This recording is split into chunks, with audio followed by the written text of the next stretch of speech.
नमस्कार, किसानों के डिजिटल अड्डा किसान ऑफ इंडिया में आप सभी का बहुत-बहुत स्वागत है। फिलहाल इस समय मैं हूँ पूषा कृषि विज्ञान मेले में 2022 में और हमारे साथ यहाँ पे एक किसान जुड़ चुके हैं जो राजस्थान से है। और सर, सबसे पहले आपका नाम बताइए? नमस्कार, मैं गंगाराम सेपट, सेपट ऑर्गेनिक कृषि फार्म, कालक, जिला जयपुर, राजस्थान से हूँ। जी। सर, सबसे पहले आपको बहुत-बहुत बधाई। सर को अभी इस समय पूषा कृषि विज्ञान मेले में एक अवार्ड से सम्मानित किया गया है। और तो सर, आपको किस लिए सम्मानित किया गया है? सर, मुझे सम्मानित करने का तात्पर्य ये है कि मैं मरुस्थल के अंदर स्ट्रॉबेरी उगा रहा हूँ। साथ ही बहुत सारे नवाचार मैं कर रहा हूँ और जिसमें जैविक खेती भी करता हूँ और पशुपालन है, भेड़ पालन है, बकरी पालन है, गाय है और बरसात का पानी हम इकट्ठा करके हम पूरे खेत में सिंचाई करते हैं। इन सबको मिलाकर मुझे ये सम्मान दिया गया है। गत वर्ष भी मुझे इनोवेटिव फार्मर का अवार्ड मिला और मुझे खुशी है कि इस बार मुझे एक साल में ये तीसरा अवार्ड है जो नेशनल अवार्ड है मुझे दिया गया। जी। तो सर, स्ट्रॉबेरी की खेती करने का आइडिया आपके दिमाग में कैसा है? क्योंकि एक ऐसी जगह राजस्थान जहाँ पे पानी की इतनी समस्या है और ऊपर से उस इलाके में स्ट्रॉबेरी की खेती आप करेंगे, ये आइडिया कैसे आया आपको? मेरे एक मित्र हैं, उन्होंने मुझे ये आइडिया दिया क्योंकि वो अपने क्षेत्र में स्ट्रॉबेरी करते हैं, तो उसने मेरे को ये कहा कि साहब आपके पास में जयपुर जैसा मेट्रो शहर है, आप वहाँ पर और स्ट्रॉबेरी की डिमांड पूरी नहीं होती, इस वजह से आप अपने खेत में स्ट्रॉबेरी का लगाइए और उसका प्रोडक्शन कीजिए। तो मैंने उसके बारे में इंटरनेट से जानकारी ली, कुछ पत्रिकाओं में पढ़ा, उसके बाद में पूरी जानकारी लेकर मैंने जो टिश्यू कल्चर के पौधे मंगवाए और मैंने अपने खेत के अंदर स्ट्रॉबेरी लगाई। जी।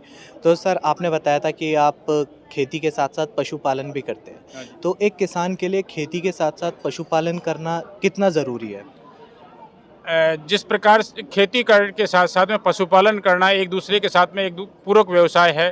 जैसे गाय जो है, गाय को अगर भोजन के लिए आवश्यकता है तो खेत में से चारा चाहिए और चारे के रूप में उसको उस बाद में जो हमें उत्पाद के रूप में दूध मिलेगा, गौमूत्र मिलेगा और गोबर मिलेगा। गोबर और गौमूत्र का उपयोग खेत में फसलों के लिए पोषण के रूप में आवश्यकता है। इसी प्रकार से दूसरा एक उदाहरण है कि जो बरसात का पानी हम लोग इकट्ठा करते हैं, उसमें बहुत अधिक मात्रा में शैवाल उत्पन्न हो जाती थी। उस शैवाल का निजात पाने के लिए मैंने मछली पालन स्टार्ट किया। मछलियों को मेरे जो खेत का वेस्टेज है वो डालते हैं और मछलियों का जो वेस्टेज निकलता है वो फसलों के लिए उर्वरक शक्ति के रूप में काम करता है। तो ये एक व्यवसाय जो है पशुपालन के साथ साथ मछली पालन है, भेड़ पालन है, बकरी पालन है और ये एक दूसरे के साथ में जुड़े हुए हैं, जिससे हमें हमारी इनकम को दुगना ही नहीं, मैं तो कह रहा हूँ अगर एक दूसरे व्यवसायों के साथ में जुड़कर ये ऐसा काम करेंगे तो हम दुगना ही नहीं 10 गुना अपनी आय को बढ़ा सकते हैं। जी। तो सर, ये इकोसिस्टम बनाने में आपको कितने साल लगे? खेती भी, पशुपालन भी, मछली पालन भी, ये सब करने में आपको कितना समय लग गया? मैं एक किसान का बेटा हूं और मेरे दादाजी भी खेती करते थे और मेरे पिताजी भी खेती करते थे।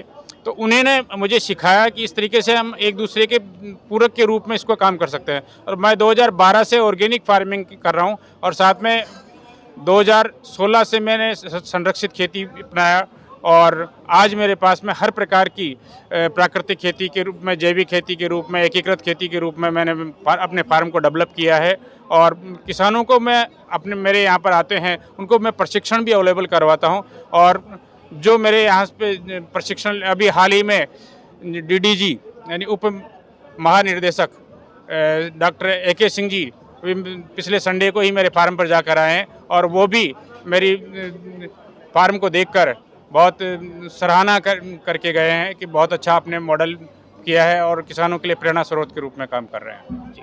तो सर, एक सवाल और पूछना चाहूँगा कि आपने बताया कि आप ऑर्गेनिक तरीके से खेती भी करते हैं, जैविक खेती। तो कहा जाता है कि अगर सभी जैविक खेती की तरफ रुख कर जाएँगे किसान, तो भारत जैसी जनसंख्या का क्या उस पेट भरने लायक जो प्रोडक्शन है वो हो पाएगा? हाँ, बिल्कुल हो पाएगा। उसमें कारण ये है कि हमें जैविक खेती के साथ-साथ जो गाय आधारित खेती के साथ-साथ में हमें ऑर्गेनिक कल्चर्स का भी उपयोग करना होगा, तभी जाकर हम उसका जो है उत्पादन अच्छा से ले सकेंगे। मैं आपको बताऊँ मेरे खेत के अंदर प्रयोगशाला बना रखी है, उसके अंदर बहुत सारे जैविक उत्पाद तैयार करता हूं, जैसे पीएसबी कल्चर है। पीएसबी कल्चर का काम यह है कि हमारे ज़मीन में जो फास्फोरस मौजूद है उसको एक्टिव करने से जो पौधों के लिए अवेलेबल फॉर्म में उपलब्ध कराए। इसी प्रकार से एजिटोबैक्टर है, ये उसको नाइट्रोजन उपलब्ध कराने का काम करते हैं। तो हमारी ज़मीन में जो पोषक तत्व हैं उनको एक्टिव करने के साथ साथ में अब जो अगर हम इन कल्चर्स का उपयोग करेंगे तो रोग प्रतिरोधक क्षमता भी, और साथ में रोगों और कीटों से लड़ने वाले जो कल्चर हैं उनको भी हम डेवलप करके उनका उपयोग करेंगे तो हमारी जो लागत है वो कम होगी और हमें अच्छी फसल मिलेगी। जी। हाल ही में महिला दिवस गया है और आपके साथ आपकी वाइफ़ भी यहाँ हमारे साथ मौजूद है। तो इनका कितना सहयोग रहा है आपकी इस कामयाबी के पीछे? मेरी कामयाबी के पीछे मेरी अर्धांगिनी जो है सुमन सेपट है, इसका पूरा योगदान है। ये मेरे कंधे से कंधा मिलाकर काम करती है। साथ ही मेरे जो गुरु हैं श्री खेमाराम जी महरिया, उनका भी बहुत अच्छा सहयोग मुझे मिला है। और साथ में IRI का और एसकेन एग्रीकल्चर यूनिवर्सिटी जोबनेर का, कृषि विभाग का, इन सब का मुझे अच्छा सहयोग मिला है। इसके लिए मैं सभी को धन्यवाद देता हूं कि आज मैं इस मुकाम पर पहुंचने में मेरे को सहयोग किया। जी, बहुत-बहुत धन्यवाद सर आपका। किसान ऑफ इंडिया के YouTube चैनल को सब्सक्राइब करने के लिए नीचे दिया हुआ सब्सक्राइब बटन दबाएं और किसान ऑफ इंडिया से जुड़े सभी अपडेट्स को पाने के लिए बेल आइकॉन दबाना ना भूलें।